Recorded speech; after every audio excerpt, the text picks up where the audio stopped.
यही महाराज सुग्रीव की चिंता के कथा है।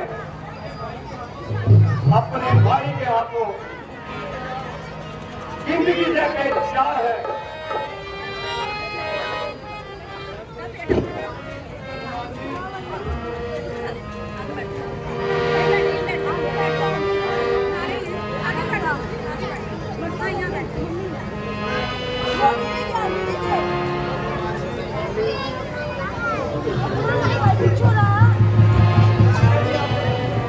हनुमान जी, मुझे भी इनसे परिचित कराइए और आपका नाम और निवास स्थान बताइए।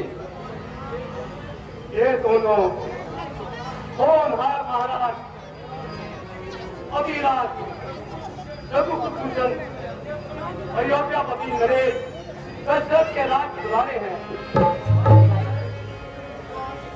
ये भी आपकी तरह कमाने के हाथों जिंदगी से सख्त लाचार है। इन्हें जी रामचंद्र जी कहकर पुकारते हैं और इन्हें लक्ष्मण जी कहकर पुकारते हैं। यह तो मेरा सौभाग्य है जो आपका दीदार हो गया। आज तो प्रभु मेरा भी उद्धार हो गया। सुग्रीव जी, ये हमारे धनभाग जो आप जैसे महान व्यक्ति हमको आज से हम एक सच्ची मित्रता विदा करेंगे। आप मुझे अपनी यह कहानी तो सुनाइए और अपनी इस उदासी की वजह बताइए। हनुमान जी ने इशारों से तो कुछ बताया था, परंतु पूरा हाल नहीं सुनाया।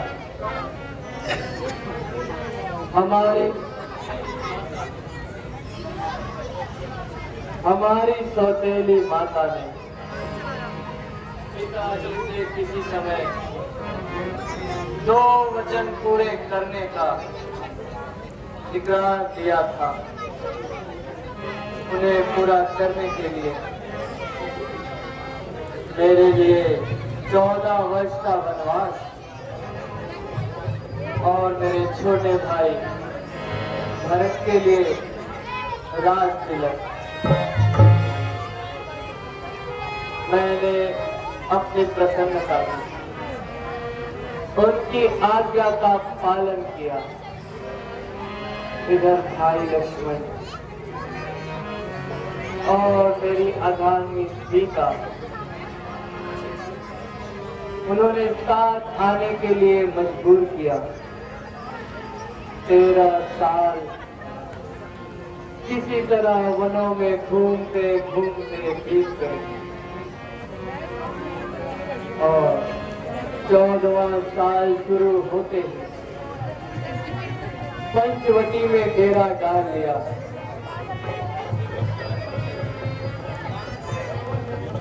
एक रोज दुष्ट रावण धोखा देकर मेरी और लक्ष्मण की आंखों में धूल झोंक गया और सीता जी को चुरा कर ले गया। उनकी तलाश में हम दोनों भाई दर दर भटकते रहते हैं और जंगलों में मारे मारे फिरते हैं। हाँ हाँ भगवान,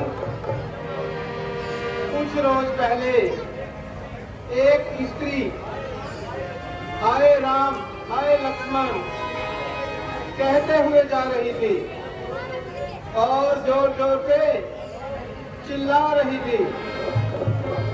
उस दुष्ट को बेशुमार ताने दे रही थी।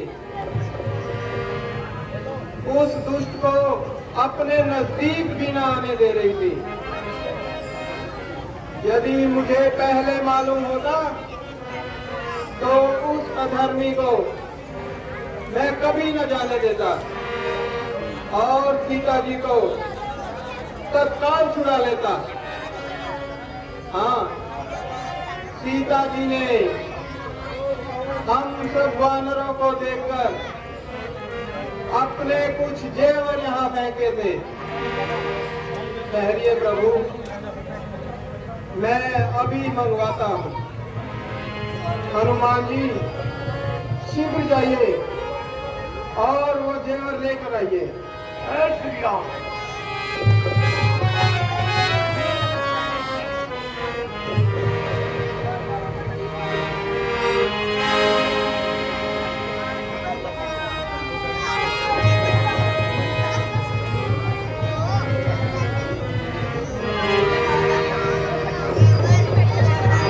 लीजिए महाराज, और इनकी पहचान कीजिए। देखिए प्रभु, क्या ये वही जेवर हैं?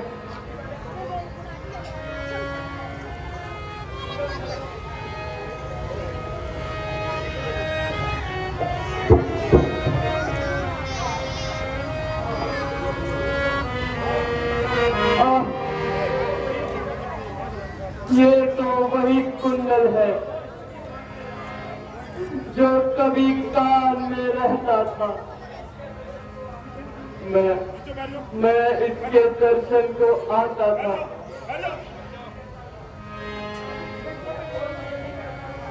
ये और कुछ ही कहता था। तो आया, ये भूषण भी इसका भी जीवन नीरस है। मैं भी जीता हूँ रो रो कर। कुंडल तो मुझसे अच्छा है। इतने दिन उसके साथ रहा, आज तुझको गले से लगा लूं मैं। सीता का तुझ पर हाथ था।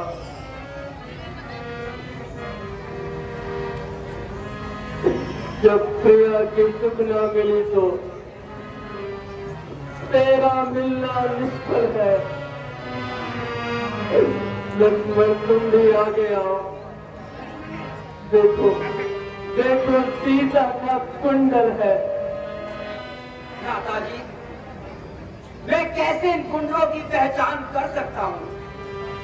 मैंने तो चरण निहारे हैं, देखे माता के कान नहीं। मैं तो चरणों का सेवक हूँ, कुंडल की मुझको पहचान नहीं। पर नाथ सबुल ये अच्छा है, धड़कन है तीर कमानों में। जल्दी वो दिन आएगा, अब होगा कुंडल कानों में। कुंडल वाली माता का हरण करने वाले हम आते हैं, हरण करने वाले।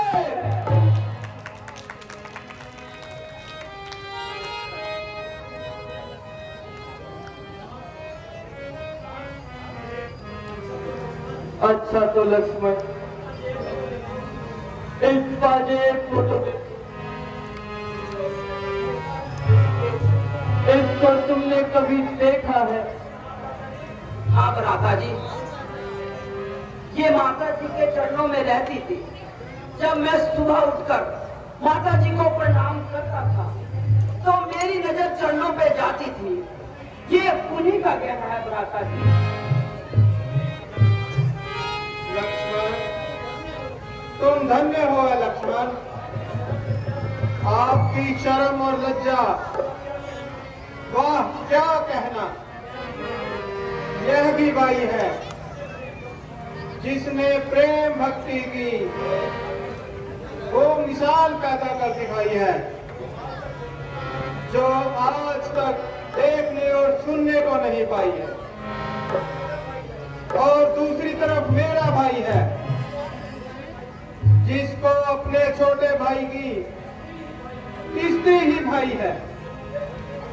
और मुझे घर से निकालकर जंगलों की खाक खवाई है।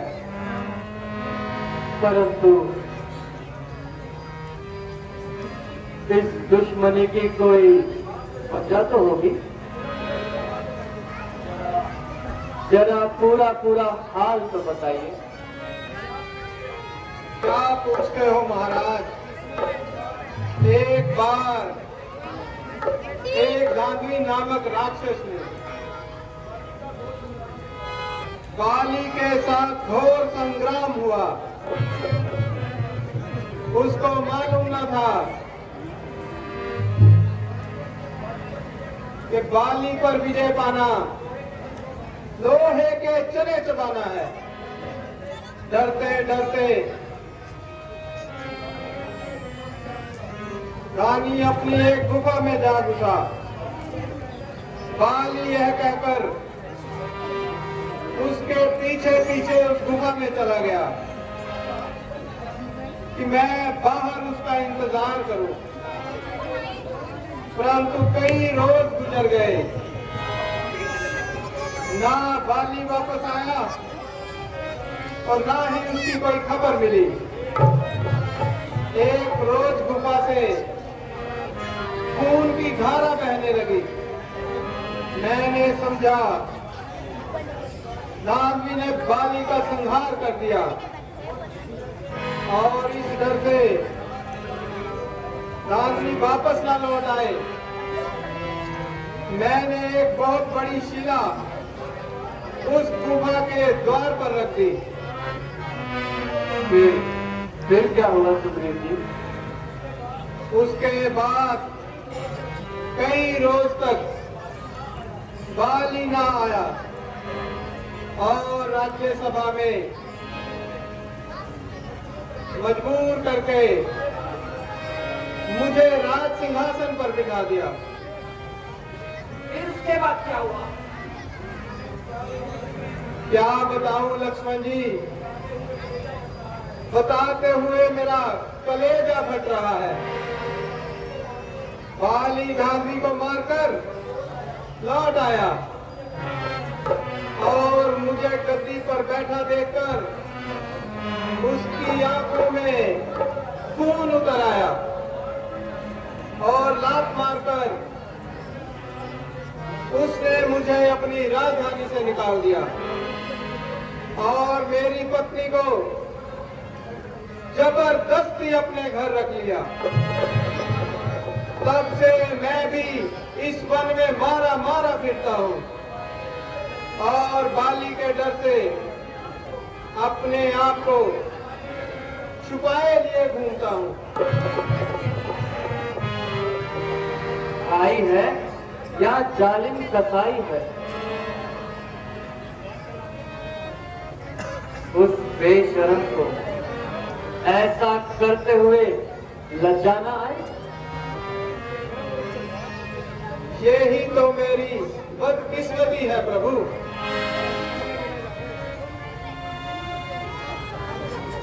सुग्रीव जी, हम हर तरह से आपकी सहायता करने के लिए तैयार हैं। यदि आप मुझ पर यह एहसान करेंगे तो मैं और मेरे सारे साथी सीता जी की खोज में दिन रात एक कर देंगे और अपनी सब जाने भी कुर्बान कर देंगे। आप जाकर बाली को पुकारिए। जब युद्ध के लिए ललकारे वो मैदान में आएगा और आपके आंख मिलाएगा। मेरा तीर सजा बनकर उसकी मौत का पैगाम पहुंचाएगा। महाराज, जाने को तो मैं तैयार हूँ, लेकिन उसकी अनंत शक्ति से अच्छी तरह से वाकिफ हूँ। यदि मुझे आपकी शक्ति का भी अनुमान हो जाए तो मेरे दिल की शंका मिट जाए। यदि आपको उसकी ताकत का अंदाजा है तो बताएं। शायद हम आपकी शंका मिटा सकें।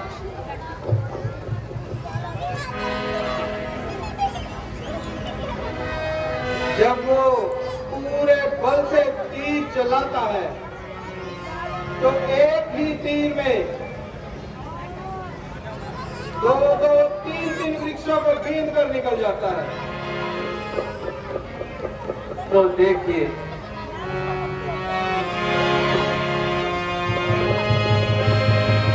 जितने भी वृक्ष इस तीर की स्पीड में आएंगे सब के सब गिर जाएंगे।